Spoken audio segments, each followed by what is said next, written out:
भूमक्ष स्रगवर्षं गदेषु कुलशं पदमं मनोष्कुण्डिकां दण्डं शक्तिमशिं च चर्म जलजं घण्टां सुराभाजनं शूलं पाशसुदर्शने च ददतीं हस्तैः प्रसन्नाननां सेवे सैरिव मर्दनीमिमां लक्ष्मीं सरोजस्थितां सर्वाबाधा विनिर्मुक्तो धनधान्यसुधान्विता मनुष्यो मत्प्रसादेन भविष्यति न संशया। नमस्कार, स्वागत है आपका आचार्य वाणी में। मैं आचार्य डॉक्टर विक्रमादित्य आपके साथ हूँ। आज का विषय हमारा है वृश्चिक राशि वालों के लिए जो ग्रह नक्षत्रों का योग फरवरी में किस प्रकार का बनने वाला है। देखिए, वृश्चिक राशि वालों, आपकी राशि के दृष्टिकोण से बड़ा महत्वपूर्ण समय आरंभ हो रहा है आपके लिए। देखिए, आपकी राशि के अनुसार से आप समझें तो बृहस्पति महाराज आपकी राशि के सप्तम भाव में बैठे हुए हैं और वो पिछले 4 महीनों से वक्री चल रहे थे। सबसे बड़ा परिवर्तन इस फरवरी के आरंभ काल में जो होने वाला है, बृहस्पति महाराज मार्गी होने जा रहे हैं और आपको सही दिशा, सही समय पर सही ज्ञान, सही चीज़ें, क्लियर वॉइस जिसको बोलते हैं, यानी क्लियर विजन जो आपको है, चीज़ें आपको जो चीज़ें अभी घूम के दिखाई दे रही थी, सही चीज़ें नहीं दिखाई दे पा रही थी, समझ में आने में दिक्कत हो रही थी, वो सारा का सारा मामला सीधा होने वाला है।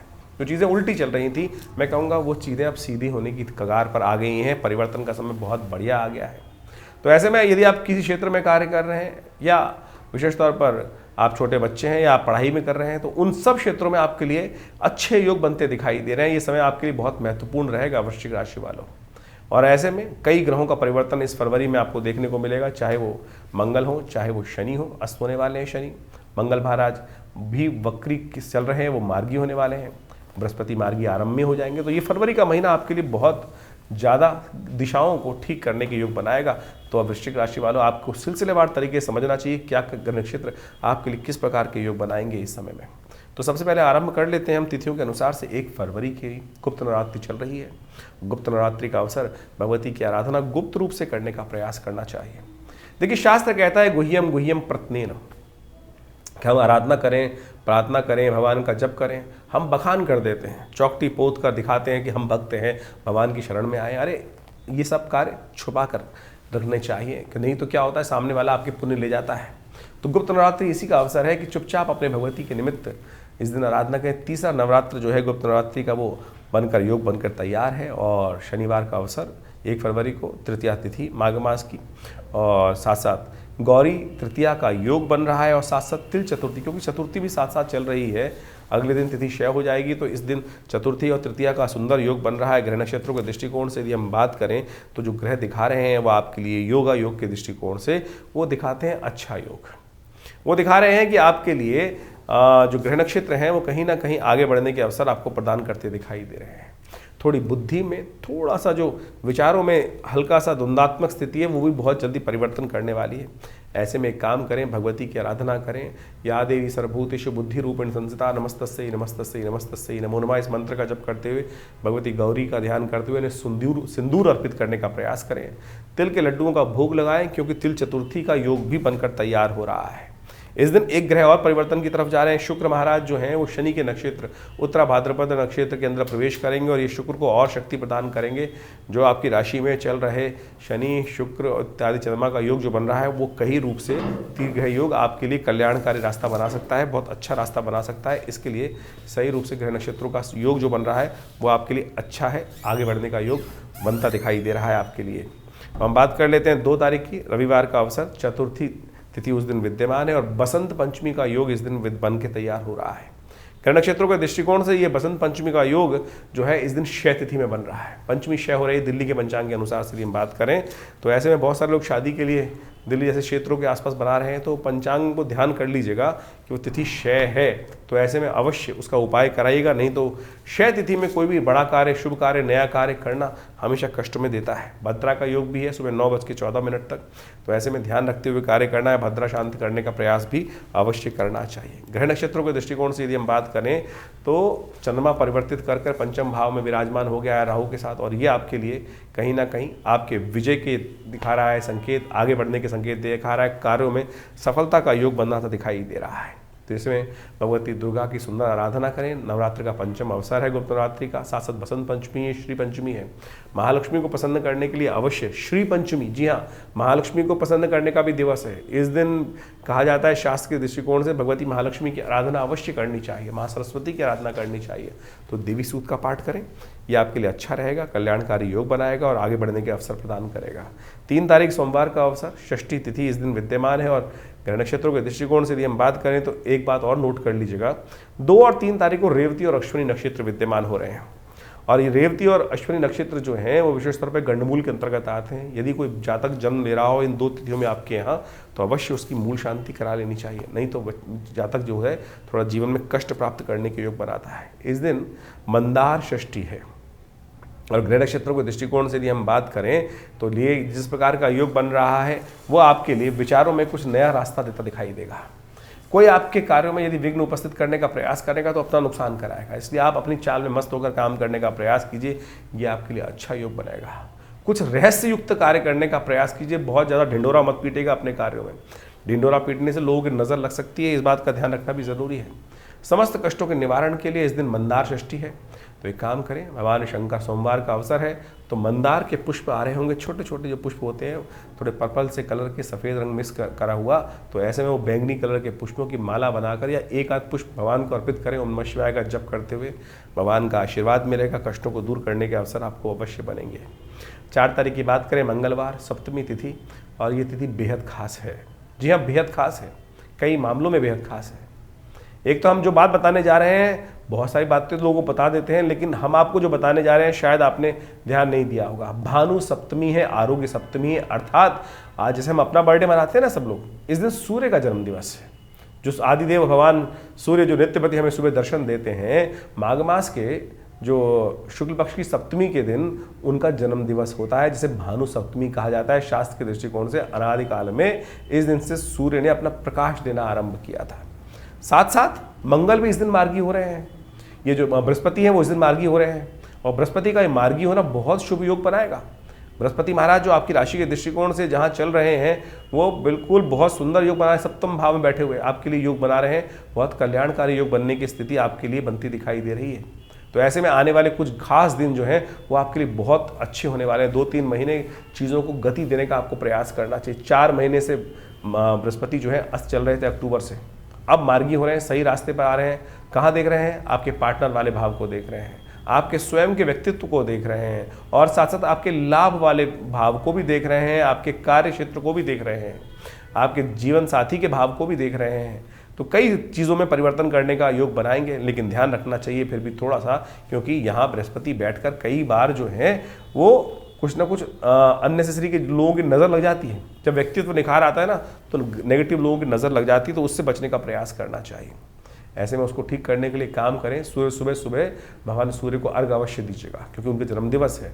थोड़ा सा एक तांबे का लोटा लें, उसके अंदर एक विशेष तौर पर थोड़े से आपकी राशि के दृष्टिकोण से बात करें, गुड़ डाल दीजिएगा, थोड़ा सा रोली डाल दें और एक पीला पुष्प डालकर भगवान सूर्य को उनका अर्घ दीजिए। ओम घणी सूर्य आदित्याय नमः, गायत्री मंत्र का श्रवण करते हुए भानवे नमः, भास्कराय नमः, दिवाकराय नमः, इस बात का कोई भी मंत्र जप कर लेकर जपने का प्रयास कीजिए, सुंदर होगा।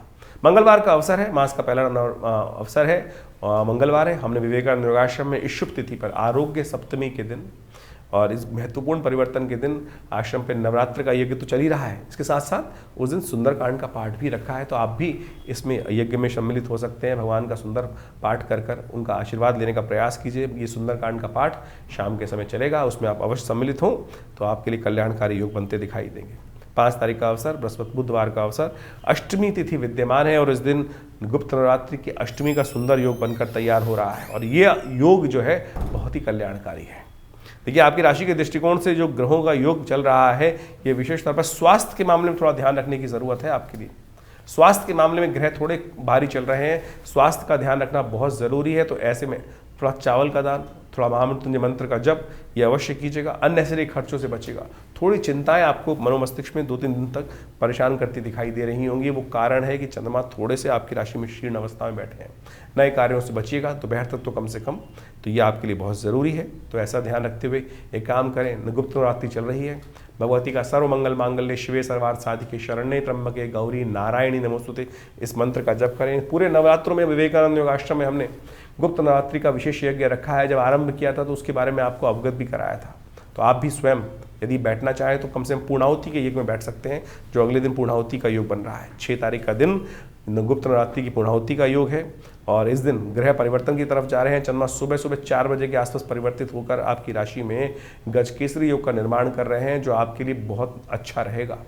ये आने वाले 2 दिन माँ भगवती के आशीर्वाद से कई मामलों में आपके लिए सुंदर योग बना सकते हैं। बृहस्पति मार्गी हो चुके हैं, चंद्रमा उनके साथ विराजमान हो गए, उच्च के होकर विराजमान हो गए, बृहस्पति को और ताकत दे दी है।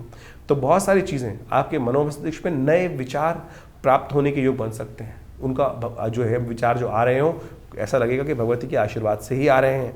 और ऐसे में माँ भगवती का सुंदर स्तवन भी कर लें, कम से कम अपने घर में बुलाकर एक योग्य ब्राह्मण के द्वारा दुर्गा सप्तशती का यज्ञ करा लीजिए, उससे लाभ प्राप्ति के योग बनेंगे। इससे कष्टों को दूर करने का योग बन सकता है, इसलिए अवश्य ध्यान रखते हुए कार्य करने। हमने विवेकानंद योगाश्रम में इस दिन गुप्त नवरात्रि का अंतिम यज्ञ रखा है, तो आप अवश्य अपने स्थान को आरक्षित कर दिल्ली में हैं तो उसमें भाग ले सकते हैं। फ़ोन नंबर पर संपर्क साध कर। 7 तारीख का अवसर शुक्रवार का दिन, दशमी तिथि विद्यमान है और इस दिन ये दशमी तिथि जो है कई ग्रहों का परिवर्तन का योग बना रही है। बुध महाराज धनिष्ठा नक्षत्र में, जो मंगल का नक्षत्र है, उसमें प्रवेश करते दिखाई दे रहे हैं और ये नक्षत्र जो है वो बुध को थोड़ी ताकत देना प्रदान करेगा, क्योंकि इन दिनों सूर्य के साथ बुध जिस प्रकार से विराजमान है, ये जो योग बना रहे हैं ये आपके लिए थोड़ा सा, यदि बुध को शक्ति मिल जाए तो बहुत सारे कार्य अच्छे हो सकते हैं, बहुत सारी नई योजनाएं बनती दिखाई देंगी। बहुत सारे जो कार्य हैं वो आपके लिए कुछ रिसर्च के काम, कुछ जो इनोवेशंस वाले काम, विचार जो हैं जिनमें आपको थोड़ा सा दिक्कत आ रही थी, बुध की शक्ति यदि मिल जाए तो बहुत अच्छे से परिवर्तन की तरफ जा सकते हैं। गौ पूजन करें, हो सके तो हरा चारा गाय के गौशाला को भिजवाएं, हरी चीज़ों का दान करें, यह आपके लिए बहुत सुंदर उपाय रहेगा। बुध को शक्ति प्राप्त होगी, क्योंकि सूर्य के साथ चलते हुए बुध थोड़े कमज़ोर हैं और वही आपके इस वक्त व्यवसाय में इम्प्रूवमेंट देने का सुंदर रास्ता बना सकते हैं, तो इसको ध्यान रखते हुए करना चाहिए आपको। 8 तारीख शनिवार का अवसर, एकादशी तिथि विद्यमान है और इस दिन ग्रह नक्षत्रों का योग परिवर्तन हो रहा है, जो वो विशेष तौर पर बन रहा है मिथुन राशि में, यानी आपकी राशि के दृष्टिकोण से अष्टम भाव में मंगल के साथ चंद्रमा विराजमान हो जाएंगे सुबह सुबह। ये थोड़ा बंधनकारी है, ये थोड़ा सा आपको और ज़्यादा ऐसा रहेगा कि अकेले ही आप काम करना चाहेंगे, लोगों से भागना चाहेंगे। जितना सोशल लाइफ का आपको लाभ प्राप्ति के योग बन रहे हैं, उतने ही आप ऐसा दिखाई दे सकता है कि बहुत सारे लोग सोशल लाइफ से अपने को दूर करने का प्रयास करें। ये दूर करना आप पर भारी पड़ सकता है। नए नक्षत्र के दृष्टिकोण से थोड़ा सा मूवमेंट करिए, थोड़ा सा आपको अपने आप को एक्सप्लोर करने का प्रयास कीजिए, थोड़ा सा लोगों के साथ जुड़ने का प्रयास कीजिए, ये बहुत ज़रूरी है। इससे ध्यान रखते हुए कार्य करने से आपको लाभ प्राप्त हो। इस दिन जया एकादशी है। कहा जाता है कई बार मनोमस्तिष्क में कई प्रकार के रोग हो जाते हैं, जिनको एंजाइटी डिसऑर्डर बोला जाता है।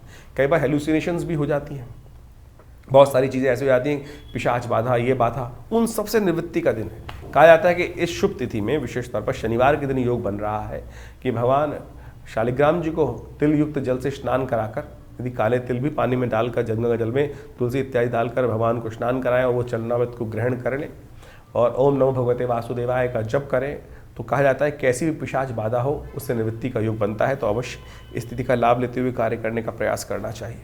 9 तारीख रविवार का अवसर, द्वादशी तिथि है, रविवार का अवसर है, भीष्म द्वादशी का योग बन रहा है। ग्रह नक्षत्रों के दृष्टिकोण से जो ग्रह योग बन रहे हैं वो आपके लिए थोड़ा सा बुद्धि के अनुसार से इन दिनों जो ग्रह योग बन रहे हैं वो कहीं ना कहीं बुद्धि को कुंठित करते दिखाई दे रहे हैं।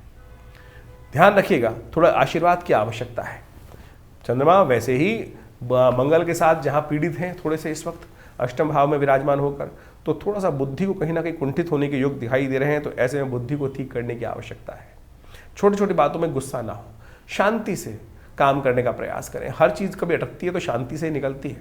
ग्रह नक्षत्रों का प्रभाव कई बार नेगेटिव हो जाता है, या कहीं ना कहीं हो जाता है कि हमारे ऊपर जो कार्य कर रहे हैं उसमें कहीं ना कहीं पितरों की बाधा भी होती है। तो भीष्म जो इस दिन जो योग है, भीष्म द्वादशी का योग है, गायत्री का यज्ञ करें, गायत्री का तो अपने पितरों के निमित्त तर्पण करें। हमने विवेकानंद योगाश्रम में इस दिन पितृ जो दोष हैं उससे निवृत्ति के लिए, पितृऋण से निवृत्ति के लिए गायत्री का महायज्ञ रखा है। आप रविवार वाले इस यज्ञ में इस रूप में भाग लेना चाहें तो अवश्य आ सकते हैं। सुबह 8:30 बजे से लेकर करीब 10 बजे 11:30 बजे तक ये कार्यक्रम रहेगा। तो आप अपना स्थान आरक्षित करके विवेकानंद योगाश्रम में अवश्य इस कार्यक्रम में सम्मिलित हो सकते हैं। 10 तारीख का दिन सोमवार का अवसर, त्रयोदशी तिथि है और सुंदर योग बन रहा है ग्रह नक्षत्रों के दृष्टिकोण से। चंद्रमा उच्च अब स्वग्रही होने जा रहे हैं, भाग्य में विराजमान होने जा रहे हैं और ये परिवर्तन आपके लिए बहुत खास रहेगा। साथ साथ इस दिन यदि आप ग्रह नक्षत्रों के दृष्टिकोण से देखें तो सोम प्रदोष का योग बन रहा है। कुंभ का अवसर, सोम प्रदोष का योग, इसको मेन पर्वकाल तो नहीं माना जाता लेकिन पर्वकाल से कम भी नहीं है ये। सोम प्रदोष का योग बन रहा है और साथ साथ ऐसे में ये कोशिश ये करें भगवान शिव का सुंदर गंगा जल से अभिषेक करें और कहीं यदि कुंभ क्षेत्र में आप विराजमान हो और वहाँ जाकर भगवान का सुंदर पूजन करें, एक डुबकी लगा लें शाम के समय उसी गंगा के तट पर भगवान का पार्थिव पूजन कर कर उनका आशीर्वाद भी ले लें। ओम नमस्ते रुद्रमन्य बहुतो तैखवे नमः बाहुभ्यामुतते नमः जाते रुद्र शिवा तनूर। भगवान शिव का एक मट्टी का वहीं रेत कर शिवलिंग बनाकर उसका अभिषेक कर पंचोपचार पूजन कर भगवान का आशीर्वाद लेंगे। एक बिल्वपत्र अर्पण करेंगे। माघ का महीना चल रहा है, कहा जाता है त्रिदुलम त्रिगुणाकारम त्रिनेत्रम चातिधायुधम त्रिजन्म पाप संहारम बिल्वपत्रम शिवार्पणम। काशीवासी निवासी च काल भैरव पूजनम प्रयागे माघ मासी च बिल्वपत्रम शिवार्पणम। ये बहुत सुंदर योग है। प्रयाग में ऐसे में यदि गंगा का स्नान करते हुए उसके बाद भगवान का पूजन कर एक बिल्वपत्र भगवान को अर्पित कर दें तो सहस्त्र जन्मों में किए हुए पाप भी है उससे निवृत्ति का योग बन जाता है। तो अतिशोक्ति नहीं है, शास्त्र में वर्णित है, वही बात हमने आपके समक्ष रखी है। तो कुंभ का अवसर है, इसका लाभ लें, फिर जिंदगी में कभी नहीं आएगा ये अवसर। तो ये राशियों का भविष्यफल आपने जाना। आपकी राशि के दृष्टिकोण से क्या कुछ प्रभाव इन दिनों जब फरवरी के आरंभ काल में आपके जीवन में पड़ने वाला है उसको आपने समझा। देखिए ये समय समय के अनुसार से विभिन्न ग्रहों का जो परिवर्तन होता है, जैसे इस फरवरी के आरंभ काल में आपने भी समझने का प्रयास किया, समझा भी कि बृहस्पति महाराज परिवर्तन कर जो वक्री चल रहे थे पिछले 4 महीनों से, अक्टूबर के महीने से वो मार्गी हो रहे हैं और आपकी राशि के अनुसार से उन्होंने जो विशेष प्रभाव आपके जीवन में उत्पन्न किया है वो आपने समझा। आप समझ लीजिए बृहस्पति का परिवर्तन सबसे महत्वपूर्ण परिवर्तन होता है। हर वर्ष में एक बार बृहस्पति राशि परिवर्तन करते हैं लेकिन वर्ष में एक बार बृहस्पति वक्री भी होते हैं और जी 4 महीने के वक्रित्व के बाद पुनः मार्गी होकर अभी आने वाले करीब जो मई के मध्य तक अब सीधी गति से चलेंगे। ये आपके भविष्य में आपकी राशि के दृष्टिकोण से आपके जीवन में महत्वपूर्ण परिवर्तन लाने का योग बना रहे हैं। इसके साथ साथ हमको ये भी समझना चाहिए कि जो जन्मपत्री का प्रभाव है उसके कई आयाम हैं।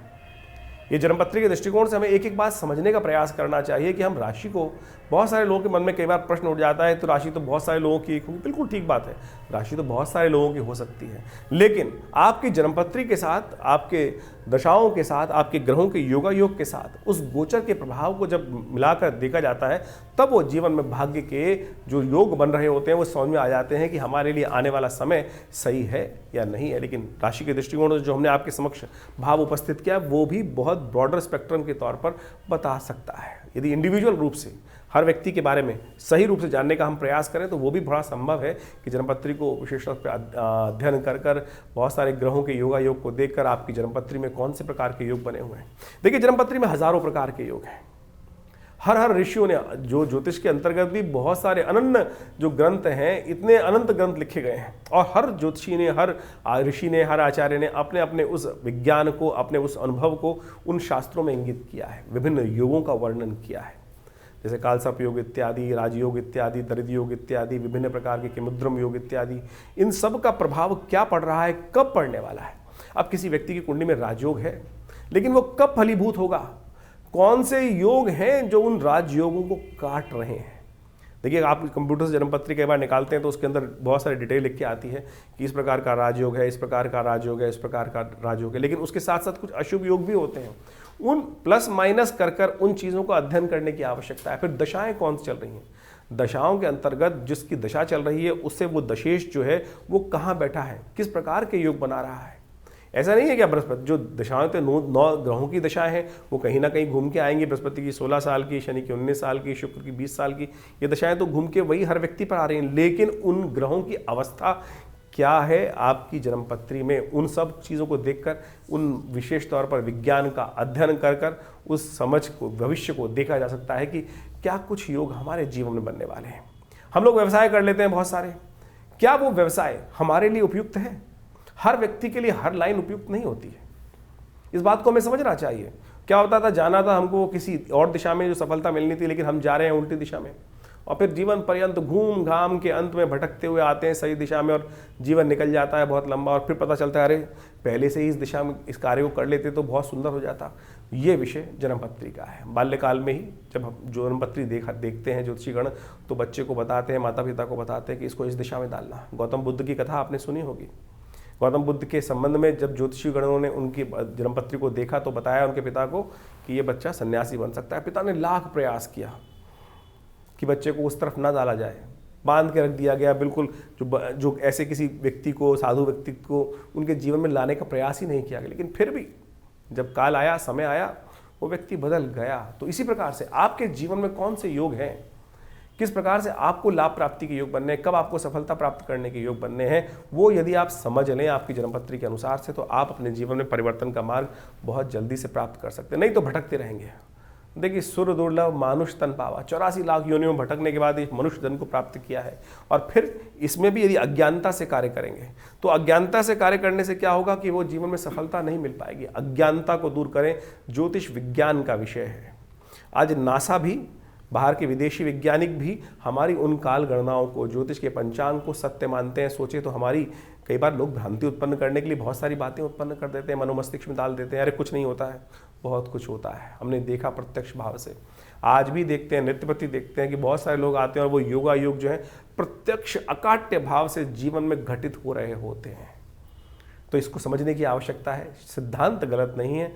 जो सिद्धांत पे काम करने वाले लोग हैं, तथाकथित हैं, अज्ञानी हो सकते हैं, वो मेरे ज्ञान में फर्क हो सकता है, लेकिन विज्ञान बिल्कुल ठीक ठाक है, बढ़िया है। तो इस बात को सैद्धांतिक तौर पर समझते हुए हमें कार्य करने की आवश्यकता है। तो आप जन्मपत्री के संबंध में पूरी डिटेल, इस सब संबंध में आश्रम में जो कार्य होते हैं उनमें आप अच्छे से जुड़कर जान सकते हैं। अभी तो इन दिनों नवरात्रि, गुप्त नवरात्रि के यज्ञ चल रहे हैं जो 6 तारीख तक चलेंगे। आप उनमें भी, उन नवरात्रों में भी भाग लेकर अपने जो ग्रह गणनाओं के अनुसार से उपाय करने का प्रयास करते हैं। देखिए, एक बात समझें, हम ग्रहों के उपाय करने की तरफ जाते हैं, उपाय बड़े टोटकों में फंस जाते हैं। उपाय तो परमात्मा का स्मरण ही है।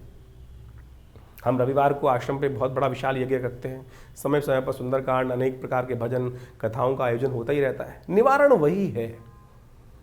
हम छोटे छोटे टोटकों में या कुछ नगों में फंस जाते हैं और उनको निवारण करने की तरफ जाते हैं। भारतीय संस्कृति में सबसे श्रेष्ठ कार्य कहा गया, यज्ञो वही श्रेष्ठतम कर्म। और हमारे आश्रम पे नित्यपति करीब पिछले 60 सालों से नित्यपति 8 घंटे यज्ञ चलता ही है। और हर रविवार को उस आश्रम में होने वाले उन यज्ञों में आप स्वयं भाग ले सकते हैं, और हमारी तरफ से कोई शुल्क नहीं लगता उन यज्ञ इत्यादि में भाग लेने के लिए। नवरात्र का यज्ञ रहेगा, उसमें भी आप स्वयं आके बैठें। और अभी शिवरात्रि का कार्यक्रम बहुत बड़ा आने वाला है, और उन सब में भी विभिन्न प्रकार के कार्यक्रम समय समय पर रहेंगे। तो आश्रम के साथ जुड़कर आप बहुत सारे अपने प्रश्नों का निवारण भी कर सकते हैं। हाँ, आपको कोई प्रश्न करना है और आपको लग रहा है फ़ोन नहीं मिल रहा है, तो चिंता ना करें, इन नंबर्स पर आप व्हाट्सअप भेज सकते हैं, अपने प्रश्न को लिख के भेज सकते हैं। बहुत सारे लोग भेज रहे हैं और उनको समय के अनुसार से अवश्य जवाब भी देने का प्रयास करते हैं। तो आप भी इन नंबर्स को नोट कर लीजिए, अपने प्रश्नों को इन व्हाट्सअप के माध्यम से भी भेज सकते हैं हमारे पास। हम अवश्य प्रयास करेंगे जल्दी से जल्दी आपके प्रश्नों का समाधान आप तक पहुँचाएँ।